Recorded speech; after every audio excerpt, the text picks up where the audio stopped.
और देखिए महाराष्ट्र से खबर आ रही है जहां ब्लैक फंगस के करीब 1500 केस सामने आए हैं। 1500 केस।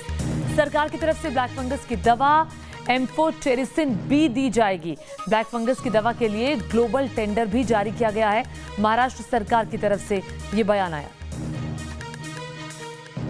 यह डिसीजन भी लिया है कि जो इंजेक्शन है, जो सबसे महंगा है और सबसे ज़्यादा खर्चा वाला काम होता है, वो एम्फोटेरिसिन बी, ये इंजेक्शंस पूरा परचेस करके महात्मा ज्योतिराव फुले जन आरोग्य योजना के हॉस्पिटल्स को दिया जाएगा और गवर्नमेंट हॉस्पिटल्स को भी दिया जाएगा। तो इसीलिए म्यूकरमाइकोसिस के मरीजों पे उनके जेब से खर्चा न हो, यही व्यवस्था हमने प्रॉपरली की है।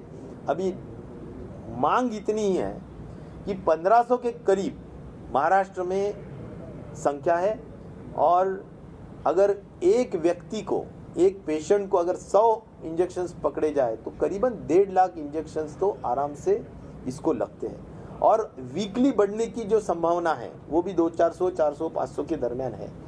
तो इन सभी स्थिति को मद्देनजर रखते हुए गवर्नमेंट ने अलॉटमेंट का कार्य जो उनके ऊपर है वो तेज़ी से करना ज़रूरी है, जल्दी करना बहुत ज़रूरी है। उसके ऊपर गौर करके, क्योंकि हमने ग्लोबल टेंडर भी निकाला है एम्फोटेरिसिन बी का, यहाँ भी हमने ऑर्डर्स दिए हैं लोकल में, लेकिन ये ऑर्डर्स दे के कोई मतलब नहीं है, क्योंकि अलॉटमेंट जो होएगा वही हमारे को मिल सकेगा।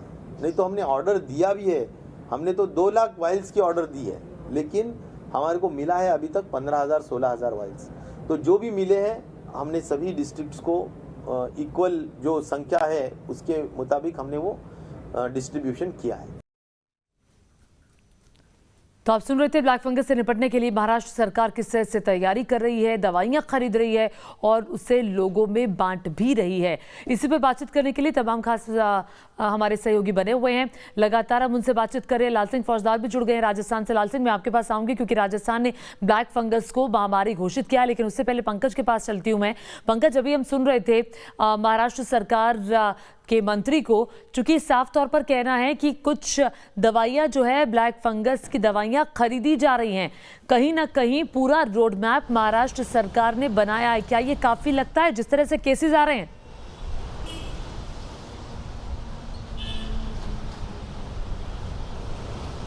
जी देखिए, अगर महाराष्ट्र की बात करें तो 1500 केसेस अभी तक ब्लैक फंगस के सामने आ चुके हैं। 90 लोगों की मौत ब्लैक फंगस की वजह से हो चुकी है। जो राजेश टोपे, जो कि महाराष्ट्र के हेल्थ मिनिस्टर है, जैसा कि बता रहे थे कि ग्लोबल टेंडर इशू किया गया है, 2 लाख दवाइयों की ज़रूरत है, लेकिन अभी तक सिर्फ 1500 दवाइयाँ मिली हैं। यानी कि जिस तरह से ब्लैक फंगस के केसेस हर तरफ से सामने आ रहे हैं, तो ऐसे में जो दवाइयों का प्रोडक्शन है वो उतनी ज़्यादा मात्रा में हो नहीं पा रही है। लिहाजा इसकी दिक्कत सरकार को तो हो ही रही है, साथ ही सबसे ज़्यादा परेशानी मरीजों को हो रही है, जिन्हें ब्लैक मार्केट से दवाइयाँ खरीदनी पड़ रही है और शायद फिर वहाँ पर भी नहीं मिल रहा है।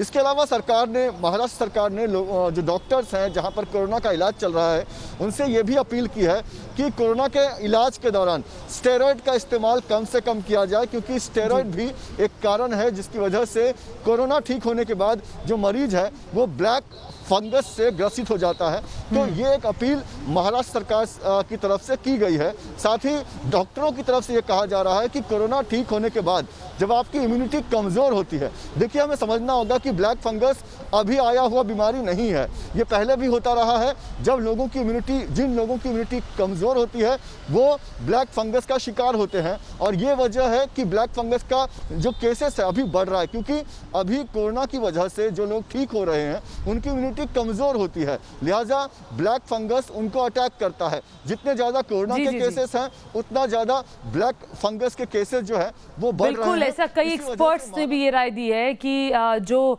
दवाइयां हैं, जो दवाइयों का इस्तेमाल होता है, जो स्टेरॉइड्स दिए जाते हैं, वो कम मात्रा में होने चाहिए किसी भी कोरोना पेशेंट के लिए।